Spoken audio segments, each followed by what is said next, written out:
Hello everyone, welcome to another video and welcome to my channel. সবাই কেমন আছো? I hope কি সবাই ভালো আছো, আমিও ভালোই আছি। আজকে যে ব্লগটা আমি পোস্ট করছি এটা হচ্ছে জন্মাষ্টমীর ব্লগ। আজকের ব্লগটা আমি সকাল থেকে স্টার্ট করতে পারিনি, তার অনেকগুলোই কারণ আছে। সকাল থেকে টুকিটাকি অনেক কাজ ছিল যেগুলো ভিডিওতে দেখানো সম্ভব নয়। ইভেন সবটা ভিডিওতে দেখানো আমি পছন্দ করি না, তাই যে কিছু কিছু পার্টগুলো মনে হয়েছে ভিডিওতে অ্যাড করা যায় সেই পার্টগুলোই অ্যাড করেছি।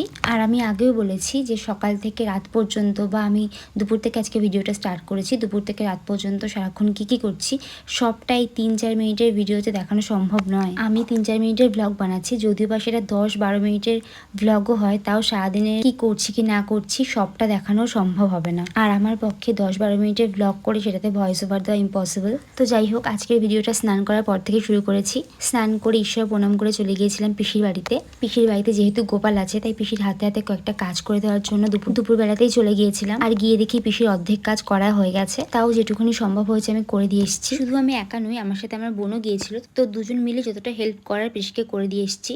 তারপর সন্ধ্যে নাগাদ বাড়ি চলে এসেছিলাম। আর আমরা আসার কিছুক্ষণ পরে মামদু আমাদের বাড়িতে চলে আসে। আর এদিকে সন্ধ্যের পর আমার কেমন জানি একটু ঘুম ঘুম লাগছিল, তাই কিছুটা ভিডিও ক্লিপস নেওয়ার পর আমি সত্যিই ঘুমিয়ে পড়েছিলাম। আর আমি ঘুমিয়ে যাওয়ার কিছুক্ষণ পরে আবার জোর বৃষ্টি চলে আসে, তাই সেটারও একটু ক্লিপস নিয়ে আবারও ঘুমিয়ে গিয়েছিলাম। আর বোন আমায় ঠিক 11:30 নাগাদ ঘুম থেকে ডেকে তোলে, কারণ রেডি হয়ে আবার জল ঢালতে যেতে হবে ঠাম্মা বাড়িতে। আমাদের বাড়িতে কিন্তু গোপাল নেই, তবে আমাদের বাড়ির প্রায় সবাই জন্মাষ্টমীটা করি। যদি বাড়িতে গোপাল থাকতো তাহলে হয়তো সকাল থেকে কি করছি কি না করছি সবটাই তোমাদের সাথে শেয়ার করতে পারতাম। তাও যতটুকু পেরেছি ততটুকুই তোমাদের সাথে শেয়ার করার চেষ্টা করছি। যাই হোক, এদিকে ঘুম থেকে উঠে আমি রেডি হতে শুরু করে দিয়েছি।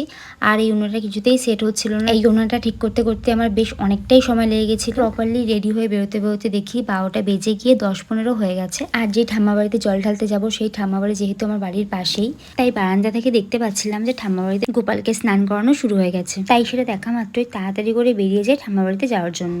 আর আমি গিয়ে দেখি যে গোপালকে কয়েকজন স্নান করাচ্ছে। তো কয়েকজন স্নান করানোর পরে আমিও বসে যাই গোপালকে স্নান করানোর জন্য। আর আমি যেরকম জল ঢেলেছি সেটা তোমাদের দেখাচ্ছি। সবার ক্লিপসগুলো আমি নিতে পারিনি, আর সত্যি বলতে আমি ইচ্ছা করে নিইনি, কারণ সবাই তো ভিডিও করা তো পছন্দ করে না, তো সেই কারণে আর নেওয়া হয়নি। আমার বাড়ির কয়েকজনের, যেমন মা, কাকি, বুনু, বাবা আর আমার ক্লিপসগুলোই নিয়েছি। তবে সবার ক্লিপসগুলো থেকে আমার ক্লিপসগুলোই বেশি নেওয়া হয়েছে। আর আমার বোনও উপোস করেছিল, তো যেহেতু ও ভিডিওতে একদম আসতে চায় না, ওই জন্য ওর ক্লিপসটা আমি বিন্দু মাত্র অ্যাড করি। জানো তো, ঠাম্মাদের বাড়িতে একটা সব থেকে ভালো ব্যাপার যে যখন আমরা অভিষেক করাই, তো স্নান করাই যখন গোপাল, তখন ঠাম্মা বাড়ির কাকারা, কখনো কখনো ঠাকুরদারাও পাশে হরিনাম করে। তো জল ঢালতে ঢালতে হরিনাম শুনতে শুনতে পুজো করতে কিন্তু ভীষণ ভালো লাগে। আর যেহেতু আমাদের বাড়িতে গোপাল নেই, তাই গোপালকে পুজো দেওয়ার প্রসেসটা আমাদের ঠিক জানা নেই।